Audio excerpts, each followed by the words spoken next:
In southern Ontario, near both Lake Erie and the Grand River, there lies an abandoned subdivision consisting of around 30 bungalows and two-story homes built in the 90s, but never lived in. Instead, they have stood alone and forgotten. The homes were part of a novel community that never was. The sign at the highway, which announced the exit to the town, we'll call it Talbot, has vanished, and all that remains is the road. In other words, the place is an urban explorer's dream. University was over for the summer, so we made the long drive out to the middle of nowhere. We arrived at dusk, driving slowly up the rutted road to avoid the bumps. The subdivision stood near a large building, apparently an unused town hall. Near a large building and an artificial lake, now choked with weeds and water lilies, all of it surrounded by barren fields. In truth, the place looked like an abandoned movie set. We parked in a large tree-lined parking lot in front of the town hall. There were no other vehicles in sight. "Well, where shall we begin?" I said. Kira shuddered. "This is so creepy." We walked over to the town hall and found the front door to be padlocked, which wasn't surprising. So we headed around to the back of the building, where there was a deck overlooking the weed-choked lake. It was the sound that attracted us, the bellowing and galumping of what sounded like a million frogs. But as we stood there, the loud amphibian chorus began to hush and die away, until there was complete and utter silence, a silence more unnerving than the previous cacophony.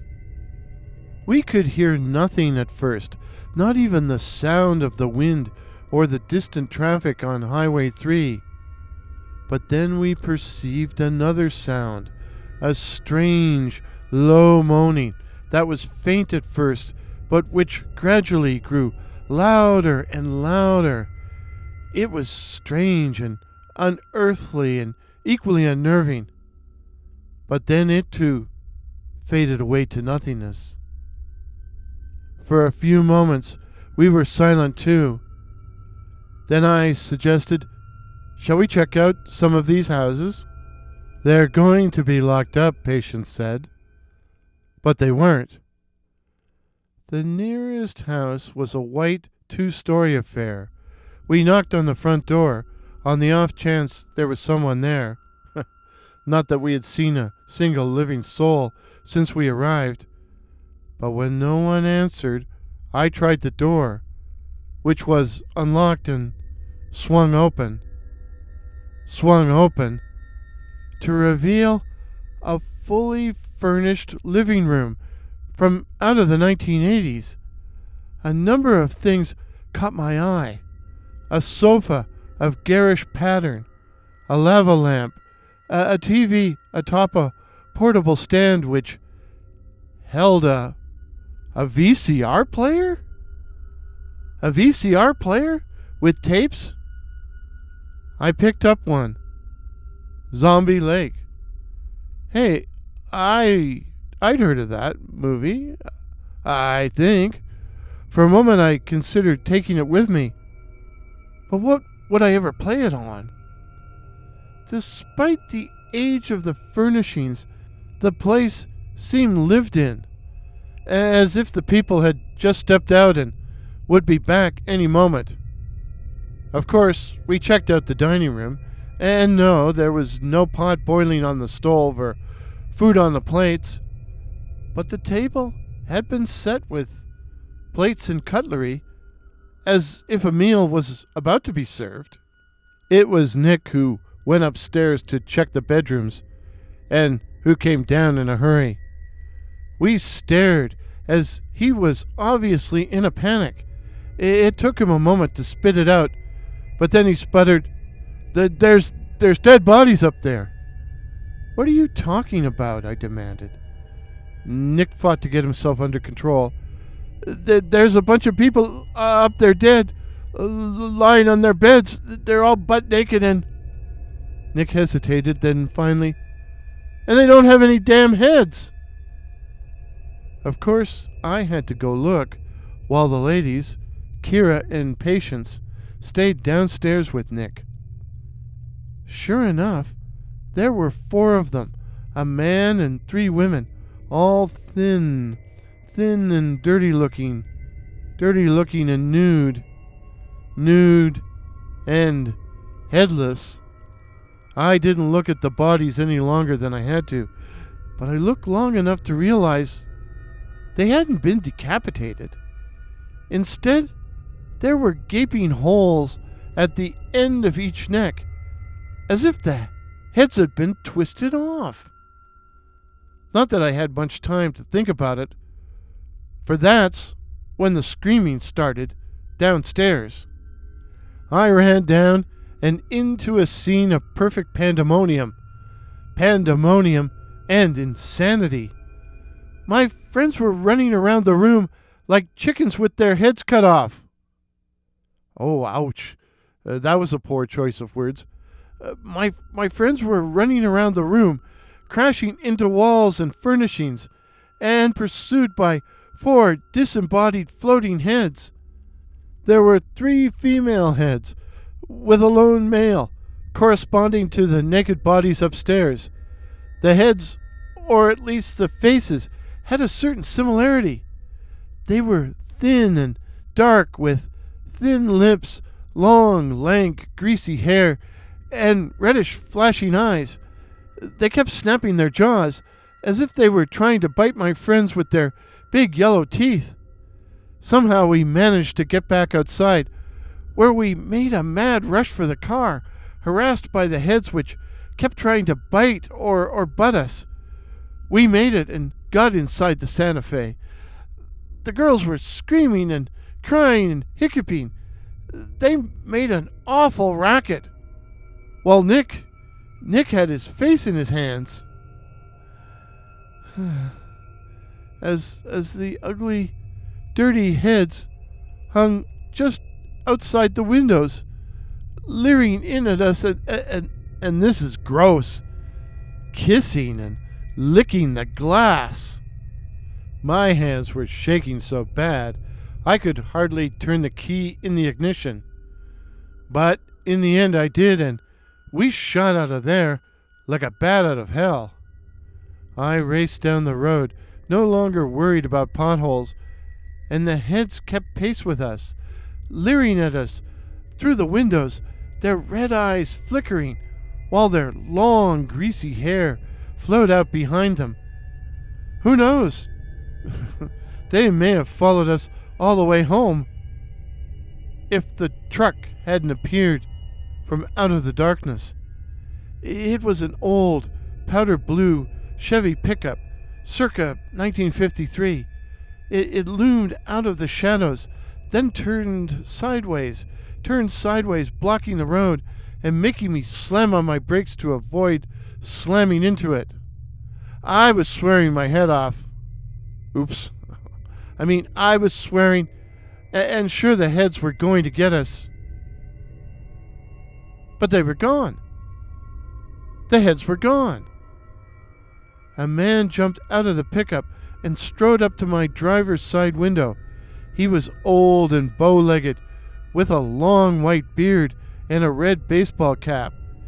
He tapped on my window, but no way I was rolling it down, so he had to yell through the glass, "What do you think you're doing?" "Driving around." "Here?" Yeah." "So, you saw them?" That convinced me to roll my window down. "What were those things?" "The floating heads," the old guy said. "They're floaters." "What?" I sputtered. I had no idea what he was talking about. "Floaters. The floaters are evil beings that can detach their heads from their bodies while in a trance state. the heads then being able to fly or float through the night to attack their victims.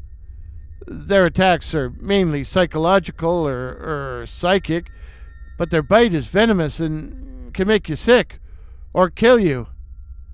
They often strip naked to go into their trance state. Jesus, I muttered, not sure if I believed it. But I had seen those things. They were real. A nest or coven of these things appeared soon after the subdivision was built and began attacking the residents. That's the real reason them houses, hell, the entire town was abandoned. I generally keep an eye on things around here, mainly to keep fools like you out of trouble. Normally I would have been angry at being called a fool, but now I just wanted to get away. I suggest you leave, the old guy began, but I cut him off. Don't worry, we're going. And don't come back, not bloody likely. And if I can offer you some more advice, he yelled after us, don't tell anybody about this. They won't believe it.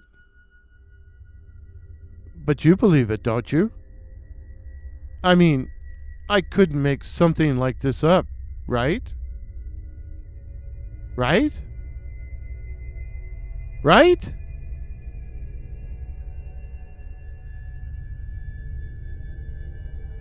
After the urban explorers left, the old guy went and sat in his truck.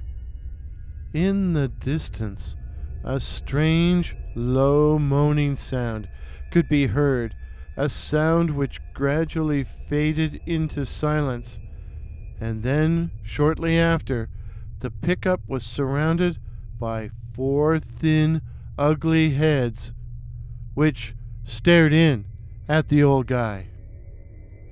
They won't be back, the old guy said. Now we can hunt undisturbed. The bugs are really good tonight. And, with a plop, the old man's head, detached from his thick body, floated through the open window of the truck, and then he led his flock of floating heads out into the all-surrounding darkness. The moral of the story: urban exploration is fun, but don't lose your head over it. Floating heads, aka night floaters or floaters, are an anomalous phenomena reported from various places in Canada and throughout North America. The name refers to the ability of certain individuals to detach their heads from the trunks of their bodies, the heads then being able to fly or float at will. They are said to then attack unsuspecting victims, biting them and sometimes even killing them. These night floaters are said to make a moaning sound when at a distance, a sound which fades to nothingness as they approach.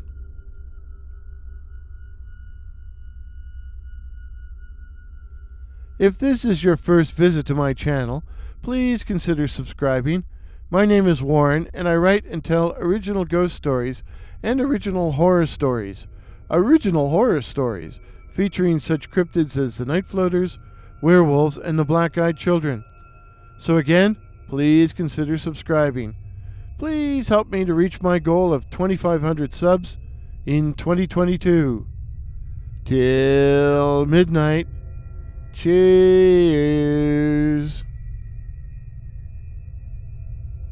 Pictures used in today's video, courtesy of Pix here, that's PX here, while the music was The Dreadful, The Dread by the wonderful Kevin MacLeod.